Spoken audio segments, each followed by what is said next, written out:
Clip number 908۔ اس clip میں قرآن پاک کی سورہ مومنون کی آیت نمبر 10 سے 14 تک کی تلاوت، ترجمہ اور تفسیر قرآن صراط الجنان سماعت فرمائیں گے۔ بسم اللہ الرحمن الرحیم۔ ترجمہ: اللہ کے نام سے شروع جو نہایت مہربان رحمت والا ہے۔ اولئک هم الوارثون الذین یرثون الفردوس هم فیہا خالدون۔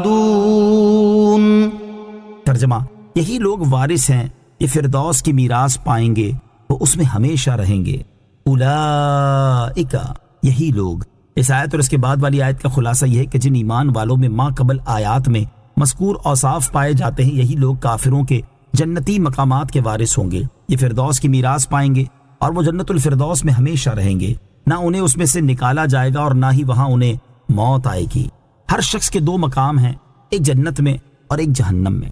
حضرت ابو ہریرہ رضی اللہ تعالیٰ عنہ سے روایت ہے، حضور پرنور علیہ الصلوۃ والسلام نے ارشاد فرمایا، ہر شخص کے دو مقام ہوتے ہیں، ایک جنت میں اور ایک جہنم میں۔ جب کوئی شخص مر کر ہمیشہ کے لیے جہنم میں داخل ہو جائے تو اہل جنت اس کے جنتی مقام کے وارث ہوں گے۔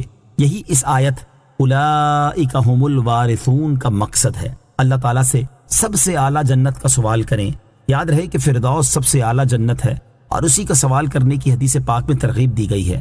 چنانچہ حضرت معاذ بن جبل رضی اللہ تعالیٰ عنہ سے روایت ہے، حضور نبی کریم علیہ الصلوۃ والسلام نے ارشاد فرمایا، جنت میں 100 درجے ہیں، 2 درجوں کے درمیان اتنی مسافت ہے جتنی آسمان اور زمین کے درمیان ہے۔ فردوس سب سے اعلیٰ اور درمیانی جنت ہے اور اس سے اوپر رحمان عز و جل کا عرش ہے اور اس سے جنت کی نہریں نکلتی ہیں۔ جب تم اللہ تعالیٰ سے سوال کرو تو جنت الفردوس کا سوال کرو۔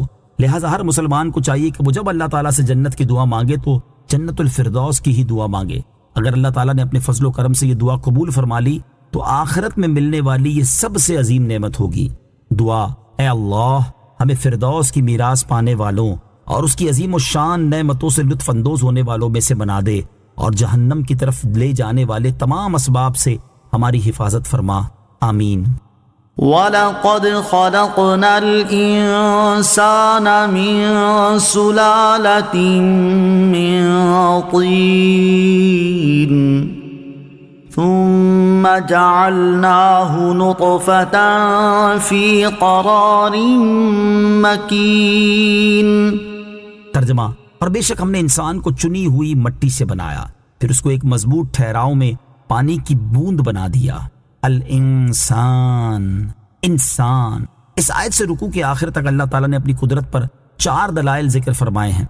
سب سے پہلے انسان کی پیدائش کے مختلف مراحل سے اپنی قدرت پر استدلال فرمایا، اس کے بعد آسمانوں کی تخلیق سے، پھر پانی نازل کرنے سے، اور سب سے آخر میں حیوانات کے مختلف منافع سے اپنی قدرت پر استدلال فرمایا۔ مفسرین فرماتے ہیں کہ اس آیت میں انسان سے مراد حضرت آدم علیہ الصلوۃ والسلام ہیں، انہیں اللہ تعالیٰ نے مختلف جگہوں سے چنی ہوئی مٹی سے بنایا۔ ثم جعلناہ نطفہ، پھر اس کو پانی کی بوند بنایا، یعنی پھر حضرت آدم علیہ الصلوۃ والسلام کی نسل کو ایک مضبوط ٹھہراؤ یعنی ماں کے رحم میں پانی کی بوند بنایا۔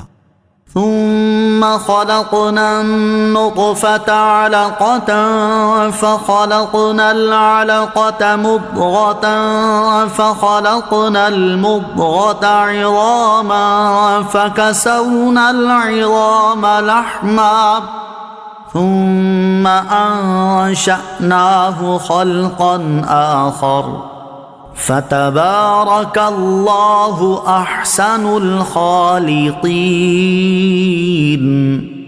ترجمہ: پھر ہم نے اس پانی کی بوند کو جمع ہوا خون بنا دیا، پھر جمے ہوئے خون کو گوشت کی بوٹی بنا دیا، پھر گوشت کی بوٹی کو ہڈیاں بنا دیا، پھر ہم نے ان ہڈیوں کو گوشت پہنایا، پھر اسے ایک دوسری صورت بنا دیا۔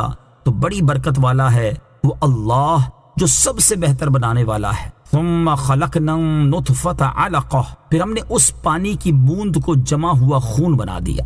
اس آیت میں اللہ تعالیٰ نے ماں کے رحم میں نطفہ قرار پکڑنے کے بعد والے مراحل بیان فرمائے۔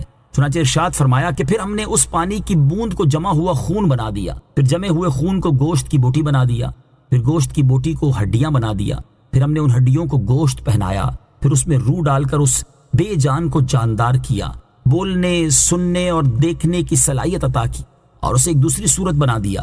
جو مکمل انسان ہوتا ہے تو بڑی برکت والا ہے وہ اللہ جو سب سے بہتر بنانے والا ہے۔